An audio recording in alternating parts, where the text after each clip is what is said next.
People, so getting into today's episode of Days of Our Lives. So Karma's a bitch, and so is Gabby. Now that miserable bitch, she got exactly what was coming to her. This is what she gets for coming after my favorite Dimitri. Okay? If she would have left Dimitri alone, then maybe she wouldn't be going through this right now. But Karma came and kicked her in her ass. Woo-hoo-hoo.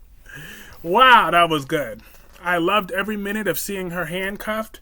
She's all scared, as she should be. And I hope her fears come true in prison, because she deserves it. Couldn't happen to a nicer gal.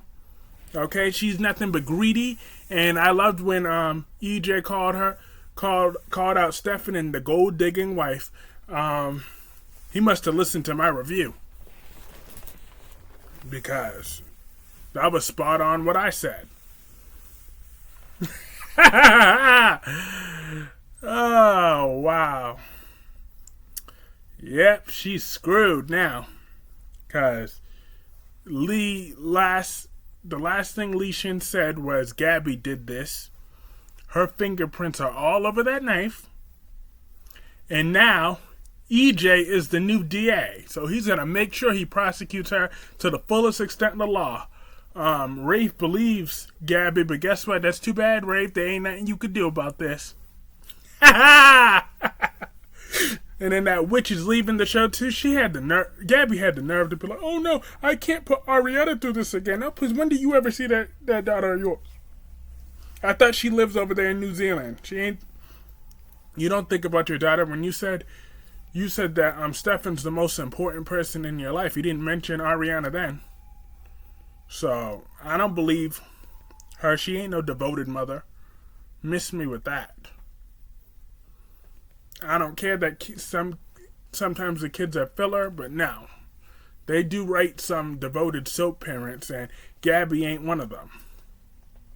She's pure evil and selfish, and she got her just desserts.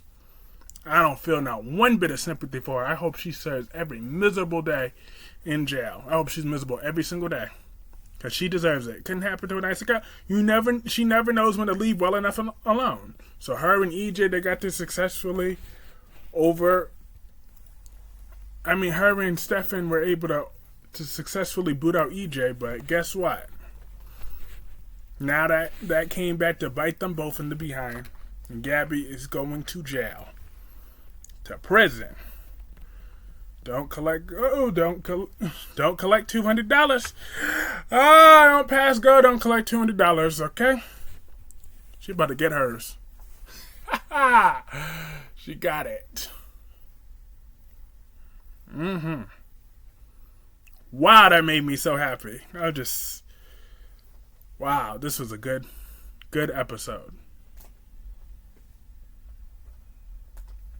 And then, in good faith, her and Stefan need to drop the damn charges against Dimitri so he could not be on the run. That needs to happen too. They're no longer credible witnesses. They're known liars and thieves. And she should have no choice but to give up all their stocks. Sign it all over to EJ. Go ahead. That's what should happen.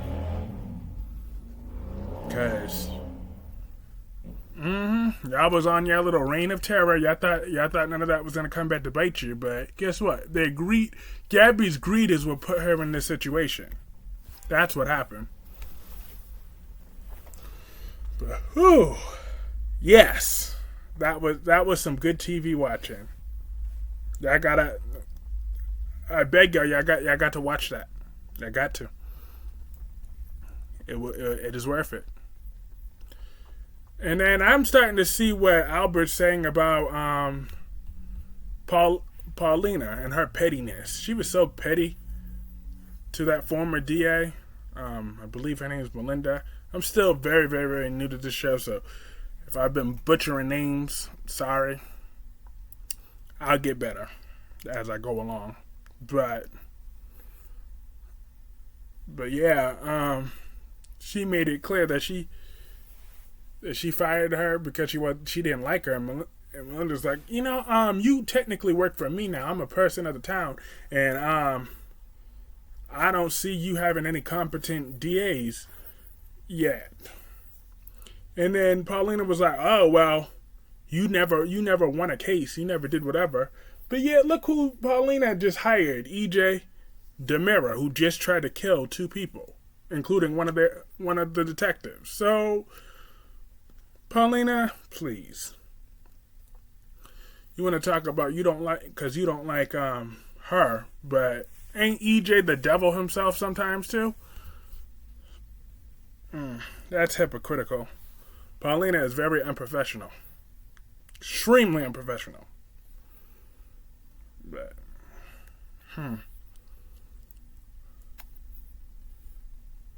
But don't go. But don't, but it is what it is. But I can see like I said, I can see what my friend Albert be talking about with Paulina. Because that is unprofessional and just, but I'm one of the more petty persons too. So but actually no, because I don't like playing with people's money though. As much as I could hate your guts, I don't like playing with your money. Because I don't want nobody playing with my money. So that's the line I try not to cross. Everybody got to make a living. Somehow, some way. So that ain't cool. But this is really painful for me to admit what I'm about to admit right now. But Wendy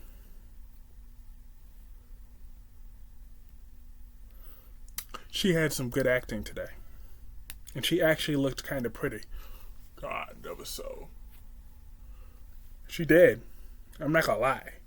Cause I kept looking at her because I was expecting to look at the typical roast pig with an apple in her mouth, but that wasn't her today. Her makeup was looking on point. Her hair was on point. I'm like, wow. And her dialogue was good too. She played the angry, grieving sister very well. I see what Dolomedics was talking about. She still don't look as good as Maxie though. So yeah. No, Albert said I can't say it with a straight face on thing. I already proved him wrong. Then I'm gonna say it again. But Maxie still looked 10 times better than Wendy ever will. I know that, and I stand by that. 10 toes down, 20 toes. If you want, you can use somebody else's toes. I don't care. I stand by it. Maxie looked way better than Wendy. But yeah, cause she do. But Wendy really did impress me today with her acting. So it was not cringeworthy at all. She was just mad. She wanted to rip Gabby's face off. And that's when I couldn't help but want to high five Wendy secretly. Because I would love nothing more if she ripped Gabby to pieces. But Gabby already locked up. And then she went off on Melinda. I think that's her name. Told you I keep butchering that. Talk about, oh, you thought that you had a chance to be together with my brother when you were just playing him just like Gabby. Both you and Gabby are just predators and manipulative, and I hate you both. Tripp is trying to talk Wendy out of revenge, and she's scared to call her father because she knows how her father don't play no games. He don't grieve. He just he's gonna want retribution. I'm like, ooh. I don't know. Wendy, leave your father where he's at. I could barely tolerate you, so you can leave your father where you're at. I don't need any more of you. Bye-bye. But, But Wendy's on a warpath. Then she broke down crying at the scene. She did that very, very, very well. Emmy nomination worthy performance today. Good job, Wendy. Ugh. Can't believe I said that. But, Now, the only boring part of this episode today was the beginning. of EJ and Nicole. Like, they were all. She wanted to be all lovey-dovey and crap. But that was gross. I didn't need to see all that. It's not even that. I ain't no damn virgin. I know how that worked anyways, but still. But it's like I don't need to see that right now. It just wasn't really needed. She was just so thirsty. That's what was the gross part. Her being so thirsty for some dick today. Like, girl, we get it. It was your honeymoon night. But let EJ do what he got to do. I'm glad she let Paulina offer him the job. Yeah. But take her pregnant ass down. And because she's about to have that baby any second. And just go have a seat. But she was all thirsty today. I'm like, damn. That wasn't really pleasant. To watch her have to beg for this man. Till he finally said, okay. Alright, cool. He decided to shut her up. But he thinking vengeance. Right now. I don't blame him. But he got it at the end. And EJ had that smile on his face. And I was smiling right with him. I'm still smiling. That made my day. Gabby getting her just desserts. That was good. And Harris ain't intimidated by Stefan. Please, ain't nobody scared of him. So go have a seat. Your witch wife is going to jail. She gonna be up in there with Big Dorothy. She will be. Big Dorothy is she's gonna be washing them drawers on laundry day. She sure will be. She'll be folding them up. But that was pretty much everything for this episode. Let me know what y'all thought about this episode in the comment section below. I will see you all soon. Peace.